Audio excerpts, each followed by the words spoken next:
বিগত ৩ বছরে মধ্যপ্রাচ্যের ভূরাজনীতিতে এক নজিরবিহীন পরিবর্তনের সাক্ষী হয়েছে গোটা বিশ্ব।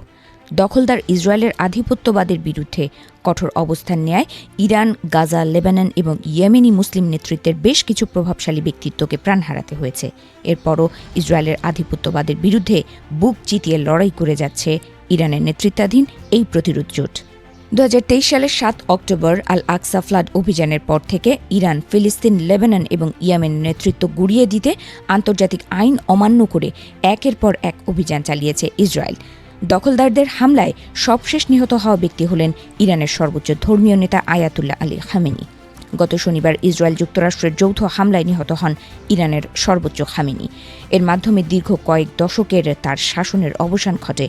1989 সাল থেকে ক্ষমতায় থাকা এই নেতার প্রস্থান ইরানের অভ্যন্তরীণ রাজনীতি ও ইরানের মিত্রশক্তির জন্য এক অপূরণীয় ক্ষতি হিসেবে দেখা হচ্ছে।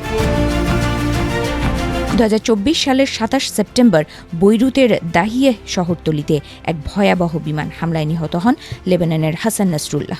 তার মৃত্যুর পর সম্ভাব্য উত্তরসূরি হাশেম শাফিউদ্দিন এবং সংগঠনটির অন্যতম প্রতিষ্ঠাতা ফুয়াদ শুকুরকেও হত্যা করে ইসরায়েল। ইসরায়েলের হামলায় ফিলিস্তিনের গাজায় স্বাধীনতাকামী গোষ্ঠী রাজনৈতিক ও সামরিক উভয় শাখার শীর্ষ নেতাদের হারিয়েছে।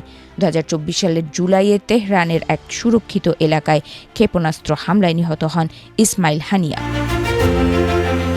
এছাড়া 2023 সালে ইসরায়েলের উপর নজিরবিহীন হামলার মূল কারিগর ইয়াহিয়া সিনওয়ার এবং সামরিক কমান্ডার মোহাম্মদ দেইফকে ভিন্ন ভিন্ন অভিযানে হত্যা করে ইসরায়েল।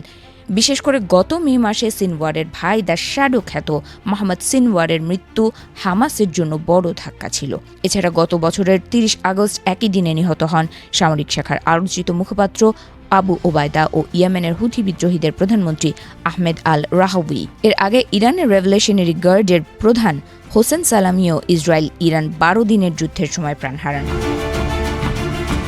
বিশ্লেষকদের মতে ইরানের মিত্রশক্তির শীর্ষ পর্যায়ের এই নেতাদের হত্যা করে প্রতিরোধ শক্তিগুলোর চেইন অফ কমান্ড ভেঙে দিতে সক্ষম হয়েছে ইসরায়েল। তবে দখলদার ইসরায়েলের বিরুদ্ধে জেগে ওঠা প্রতিবাদী ব্যক্তিত্বদের হত্যাকাণ্ড মুসলিম বিশ্বকে আরও দুর্বল করে দিচ্ছে বলেও মনে করছেন অনেক বিশ্লেষক।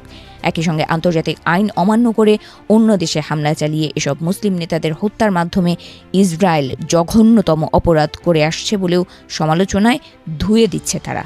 ইসরায়েলের এই মাফিয়াগিরির পরেও জাতিসংঘ চুপ করে থাকায় তাদের কঠোর সমালোচনা করছেন বিশ্লেষকরা। তাদের মতে ইসরায়েল বিরুদ্ধে এই মুসলিম নেতাদের মৃত্যুর মাধ্যমে মধ্যপ্রাচ্যে তেল আবিবের আগ্রাসন আরও বাড়বে। এতে করে ইসরায়েলের আগ্রাসনে মধ্যপ্রাচ্য দীর্ঘস্থায়ী এক অশান্তির মুখে পড়বে বলেও উদ্বেগ জানিয়েছেন তারা।